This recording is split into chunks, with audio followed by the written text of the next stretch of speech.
히틀러 무솔리니 사진을 올렸다고 독일이나 이탈리아가 우크라이나에 사과하라고 했던가요? 그들이 사과하라고 하지 않은 이유는 과거 전범을 일으킨 정부나 집단이 현 이태리나 독일 정권과 전혀 무관한 전범 정부이기 때문에 아무런 말도 안 하는 겁니다. 일본인들이 난리치는 이유는 과거 전범국의 주체의 직계 후손임을 스스로 인정하는 꼴밖에 안 되는 거죠. 전쟁은 빨리 끝나야 되고 한러 협력은 다시 시작되어야 하고 한러 연합, 일본 참교육도 속히 실행해야 합니다. 한심한 일본 우익은 결국 일본의 멸국을 불러올 겁니다. 불쌍한 선량한 일본 국민들까지 피해를 보는데 정치에 무심하니 우익이 계속 판을 치고 있죠. 그것이 독자의 반응이다. 다음은 기사 내용입니다.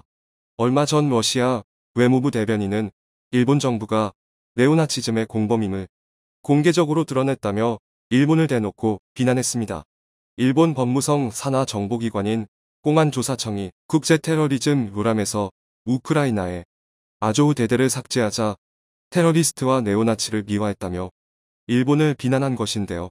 러시아와 일본의 관계가 악화되자 일본의 과거, 즉 2차 대전 때 나치 독일과 손잡고 연합국과 전쟁을 벌인 것을 거론하면서 적어도 전범국이었던 일본이 지금 러시아와 우크라이나에 전쟁에 기어들 입장은 아니라고 경고하고 있는 것입니다. 그런데 이와 비슷한 입장이 우크라이나에서도 나왔습니다. 지난 25일 보고 계신 이 사진 한 장이 일본을 발칵 뒤집어 놓았습니다. 이 사진은 우크라이나 정부가 공식 트위터에 올린 선전 영상에 나오는 사진입니다.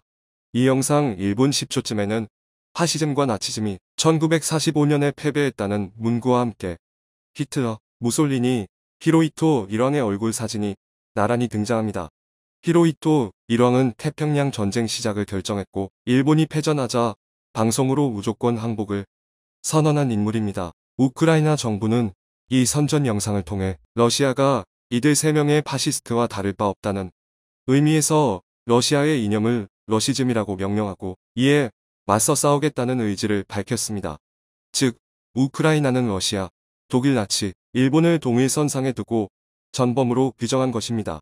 총부리를 겨누며 전쟁 중인 러시아와 우크라이나가 일본을 대상으로는 오랜만에 같은 입장을 보인 것입니다. 이 내용이 일본 온라인상에 알려지자 일본에서는 사과를 요구하라는 여론이 거셌고 결국 우크라이나 정부가 공식 트위터에 일본 국민들을 화나게 할 생각은 없었다고 사과하면서 일왕의 얼굴을 삭제한 수정본 영상을 올리기도 했습니다. 그간 여러 방면으로 우크라이나를 돕고 있다고 대외적으로 알리던 일본 입장에서는 허탈할 수밖에 없는 일이었습니다. 하지만 이를 통해 일본하면 떠오르는 보편적 이미지가 2차 대전 전범국이라는 사실은 한국뿐 아니라 전 세계의 공통된 인식이라는 것을 알 수 있습니다. 세계인들에게 일본의 이미지는 얼핏 긍정적으로 알려져 있지만 전범국이라는 이미지는 뿌리 깊게 박혀 있는 것입니다. 전범국 외에도 국제사회에 퍼져 있는 일본에 대한 이미지는 한 가지 더 있습니다. 바로 일본은 외국인을 혐오하고 차별한다는 이미지입니다. 세계인들의 일본에 대한 인식은 지난 2019년에 일어난 토미 로빈슨 청원 사건이 잘 보여줍니다. 당시 세상을 바꾸는 플랫폼이라는 슬로건으로 운영되는 국제청원 사이트 체인지에 토미 로빈슨을 일본으로 강제 추방하자는 국제청원이 올라와 큰 관심을 끌었습니다. 토미 로빈슨은 백인 우월주의 반이슬람을 표방하는 영국 극우단체의 지도자로 극우단체 영국 수호리그의 창설자였습니다. 그는 폭행과 마약, 공공질서 위협 등으로 기소된 이력이 있는데 한 네티즌이 이런 문제 많은 인물을 일본으로 추방하면 어떨까? 라는 글을 올린 겁니다. 청원들은 이런 내용이었습니다. 인종차별을 일삼는 극우이며 자유주의에 공포심을 가진 혐오주의자 토미 로빈슨이 또다시 인종차별적 범죄를 벌인다면 그를 다시 감옥에 보내는 대신 일본으로 추방하면 어떨까? 그를 보내야 할 도시는 바로 도쿄라고 적은 겁니다. 즉 인종차별과 혐오를 일삼는 영국의 극우주의 정치인은 영국이 아닌 일본에 있어야 어울린다는 주장을 펼친 것입니다. 이렇게 일본의 외국인 차별과 혐오에 대해 전 세계가 공감대를 형성한 가운데 최근에는 러시아와 일본의 관계가 틀어질 대로 틀어지면서 이런 현상에 정점을 찍었습니다. 최근 도쿄에서는 역 안내판에 쓰인 러시아어를 가렸다가 사과하는 일이 벌어졌습니다. 우크라이나 전쟁 이후 도쿄 JR선 엘비스역의 담당자들이 러시아어 안내판의 문구를 조정 중이라고 쓰인 종이로 가린 것입니다. JR 동일본 측은 코로나19로 러시아 방문객이 줄었고 항의가 있어서 라고 해명했지만 이것은 분명한 차별이자 수동적 증오라는 비판이 거세지자 다시 원래대로 돌려놓는 해프닝이 벌어졌습니다. 러시아 제재에 동의하는 서방 언론들마저 이것은 명백한 외국인 차별이라는 반응을 보였습니다. 그제서야 결국 일본 외무상이 나서 러시아인이라는 이유로 근거 없는 비판을 하지 말라고 당부하며 자신들의 잘못을 시인하고 말았습니다. 러시아의 전쟁 범죄에 대한 문제 제기가 아니라 러시아와 일본에 거주하는 러시아 국민들을 차별하는 부당한 조치였던 것이죠. 결국 러시아와 일본의 관계는 돌이킬 수 없을 정도로 악화되고 말았습니다.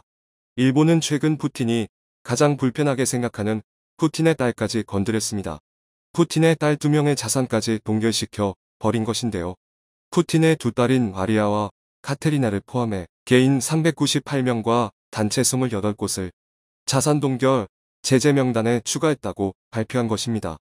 아울러 일본 정부는 러시아에 대해 신규 직접 투자를 금지하고 오는 19일부터 러시아산 기계류와 일부 목재, 보드카 등의 수입도 금지했습니다.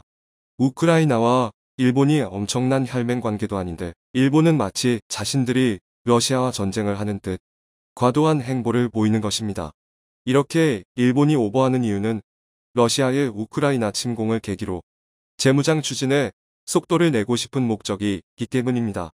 그리고 일본의 이 같은 속보이는 의도는 이미 해외에서도 눈치채지 오래입니다.